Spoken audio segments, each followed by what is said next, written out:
Military delegations of government and Houthi militia meet for the second time in Amman.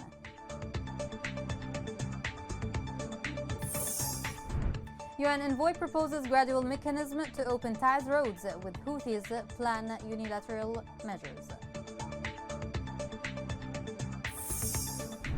Suspension of food program in Yemen deepens the suffering of displaced and war-affected people.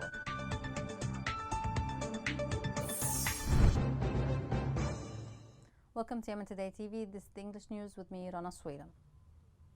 The Special Envoy to Yemen, Hans Grunberg, announced what he called the Yemeni parties' agreement to establish a joint military coordination room for what he described as dealing with worrying incidents. More details are in the following report. The Office of the Special Envoy for Yemen, Hans Grunberg, convened the second meeting of the parties' Military Coordination Committee in Amman, the Jordanian capital. Military representatives from the government of Yemen, the Houthi rebels, and the Coalition Joint Forces Command participated in the meeting, which was facilitated by the United Nations Envoy's Principal Military Advisor, Brigadier General Anthony Howard. The meeting was held in a cool atmosphere, with the participants engaging constructively on a number of technical issues related to the parties' commitment to implementing the truce. The Military Coordination Committee agreed to set up a joint coordination room to address main issues of concern in a timely manner and to nominate focal points for the coordination room within a week to ensure regular communication.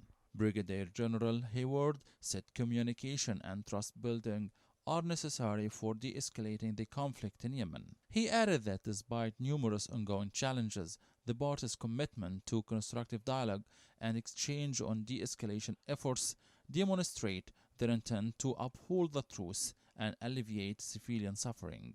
The Military Coordination Committee also agreed to meet on a monthly basis to ensure regular discussions continue at a strategic level. Since 2015, thousands were killed or injured due to the war in Yemen. The economic impacts of the war and year-on-year underfunding of the Yemeni humanitarian response plan have left 17 million people facing acute food insecurity. Over 20 million people are in need of urgent humanitarian assistance. Donors were called to increase their pledges to the humanitarian response, which is currently less than 30% funded, and to redouble efforts to secure a political settlement to the war in order to avert further civilian suffering.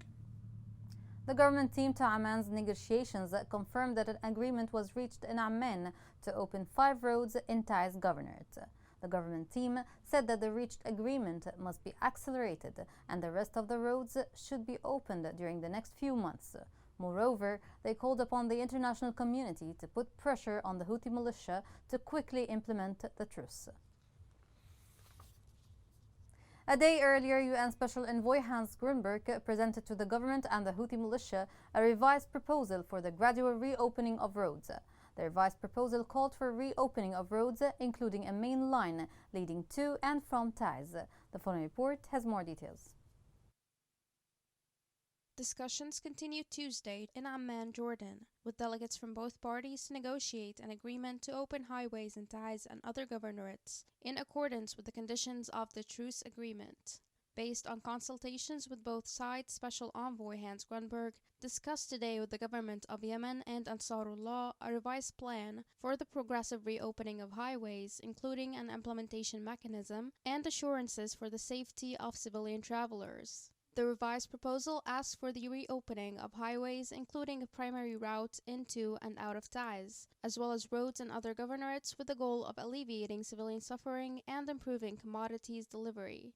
The plan incorporates ideas from both parties as well as comments from Yemeni civil society. It also takes into account the parties' concerns. This is a first step in our collective effort to lift restrictions on the freedom of movement of Yemeni women, men, and children within the country. The parties have a moral and political responsibility to engage seriously and urgently with the UN proposal, prioritizing the interests of civilians and delivering immediate and tangible results to the people of Taiz and Yemen at large, Mr. Grunberg said. While I continue my efforts and engagement with the parties on this file, I hope the proposed initiative will sustain the momentum needed to move towards discussions on more durable arrangements within the multi-track process. Residents hope that the UN-sponsored discussions between Yemen's warring sides to reopen highways and ties will allow residents in the city and nearby regions to get to work and school, as well as assist the flow of supplies and products.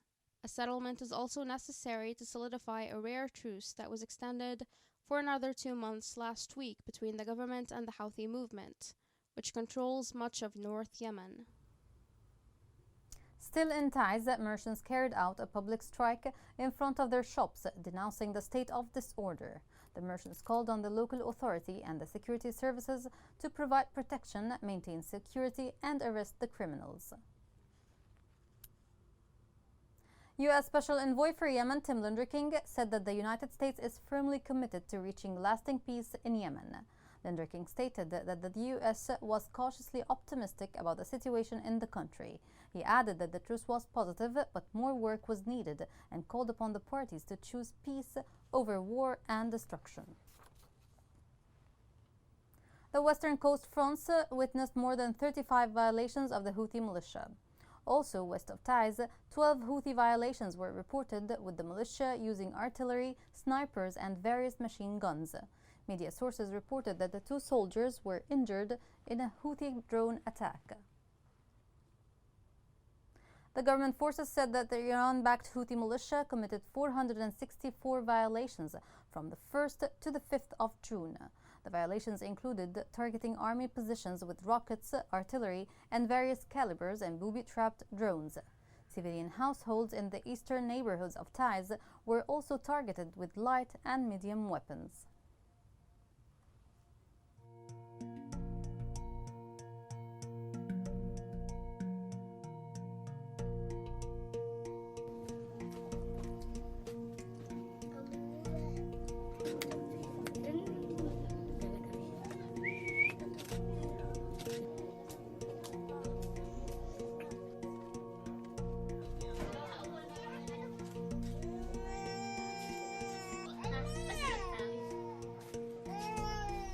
حسب هذه المعايير الطفلة مصابة بسوء تغذية حاد وخيم مع مضاعفات. Every day we receive more and more cases, and sometimes we admit more than 300 cases in a month. And these the only who have been able to reach to the hospital, because there is still many cases not able to reach to the hospital due to the increase of the cost of transportation. The United Nations called for the need to take urgent humanitarian measures in 20 countries, which are considered a hunger hotspot in the world. The countries included in the UN report are 5 Arab countries, namely Syria, Sudan, Yemen, Somalia, and Lebanon. UN revealed that 750,000 men, women, and children are currently facing starvation and death in Yemen and other countries. The local authority in Ma'rib organized with the United Nations Office for Humanitarian Affairs a press conference on the humanitarian response plan. The local authority clarified that the United Nations dropped 2.6 million people from the list of those eligible for relief aid, including 1.5 million displaced people in Ma'rib.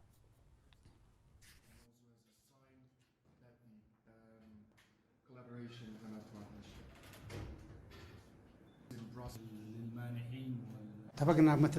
We agreed with the OCHA to form and to train a team within nearly a month to verify the numbers of displaced people in Ma'rib in order to meet their needs in the future to ease the suffering of those displaced inside the governorate. The head of OCHA office in Aden met with the representatives of IDP families in Ma'rib.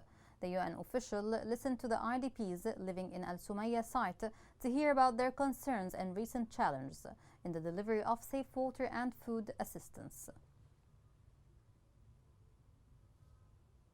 The disruption of food supplies has put the lives of people in danger. Displaced people in Ma'rib have been cut off from food rations for more than 2 months now.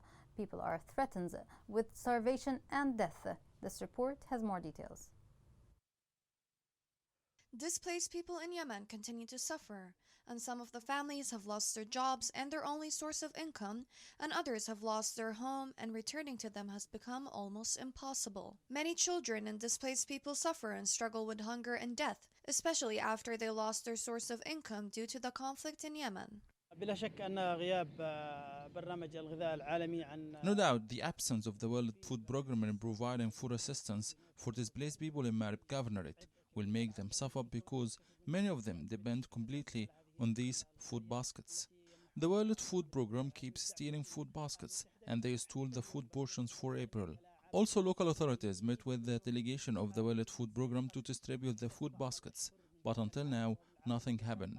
The distribution of food baskets for the displaced in Ma'rib have been cut off for more than 2 consecutive months, and more than 2 million displaced people are now in danger with real starvation, while the interventions of other organizations have become almost cut off, which puts severe consequences on the displaced people in Yemen. The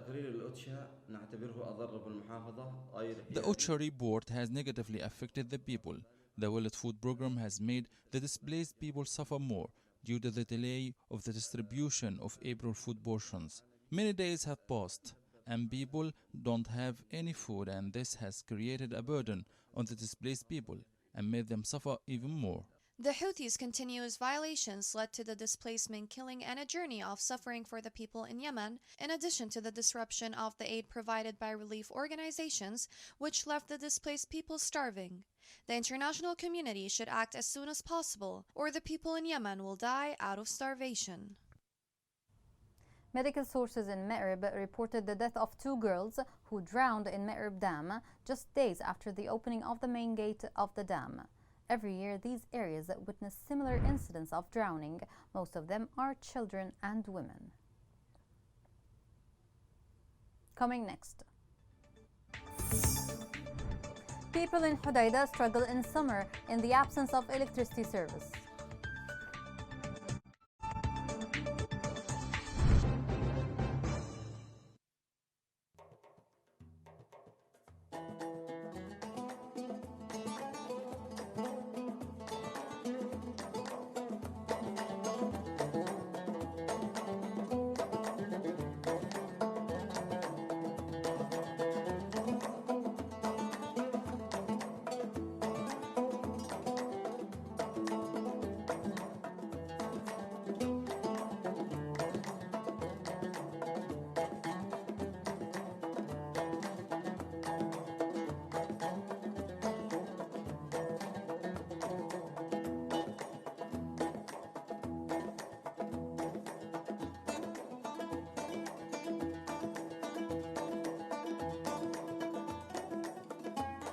This is Yemen, the land of the 2 gardens, a treasure trove of history. Welcome back. After it was named the Bride of the Red Sea, now the city of Hodeidah is suffering from the scalding heat of the summer. A media campaign holds the Houthi militia responsible for not providing electricity service that may cool down high temperature. More details are in the following report. Activists on social networking sites launched an electronic campaign to denounce the Houthi militia's deprivation of electricity in the city of Hodeidah, leaving the citizens as prey to the summer heat. Hodeidah dies is a hashtag on social media, condemning the Houthis' hell through a popular campaign aimed at drawing the world's attention to a forgotten tragedy amid the UN truce, as the people of Hodeidah are living a hot summer with power cuts. Activists on social media interacted with the electronic campaign, denouncing the Houthi militia's cutting off the electricity supply to the city's residents, which made citizens face a tragic fate with the unprecedented rise in temperatures. In the first minutes, the hashtag Hodeidah dies on Twitter and Facebook became the most trendy hashtag, with the participation of journalists, activists, and bloggers, who denounced what was described as the Houthis' hell, in reference to the deadly summer disaster in which the militia besieged the citizens of the city. Other publications focused on the billions that are collected from Hodeidah port imports under the name of electricity, and the result is electricity for only 3 hours, and its price is many times higher than it was before. Social media leaders of the city of Hodeidah have spread many pictures about the city, which was known as the Bride of the Red Sea, and how it has become today under the rule of the militia. The Hodeidah Die campaign aims to pressure the United Nations mission to support the Hodeidah Agreement and take serious steps to prevent the Houthis from exploiting electricity to enrich and finance their war, and return electricity prices to 7 riyals instead of 250 and 400 riyals, which invest immediately into the war that is led by the militia leaders. The World Bank has approved a grant of $45 million to Yemen to support the management of fisheries in the Red Sea and the Gulf of Aden. A statement said that the grant provided through the International Development Association of the World Bank aims to enhance economic opportunities in Yemen, improve food security, and help manage fisheries production.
Aden is witnessing a fuel crisis for the third consecutive day.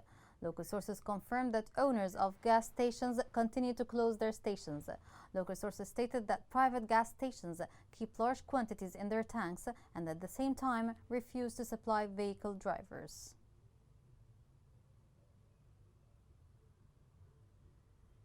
A number of traders announced a general strike at the land port in Al-Mahra Governorate east of Yemen. They protested against the new additional fees that the Yemeni government has placed in various ports and commercial outlets in the country. Here's a reminder of the main headlines. Military delegations of government and Houthi militia meet for the second time in Amman.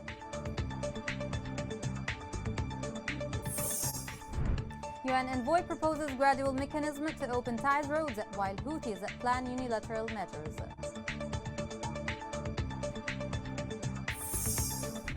Suspension of food program in Yemen deepens the suffering of displaced and war-affected people.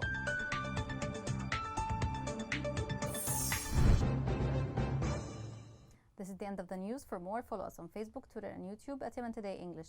Thank you for watching. Have a great day.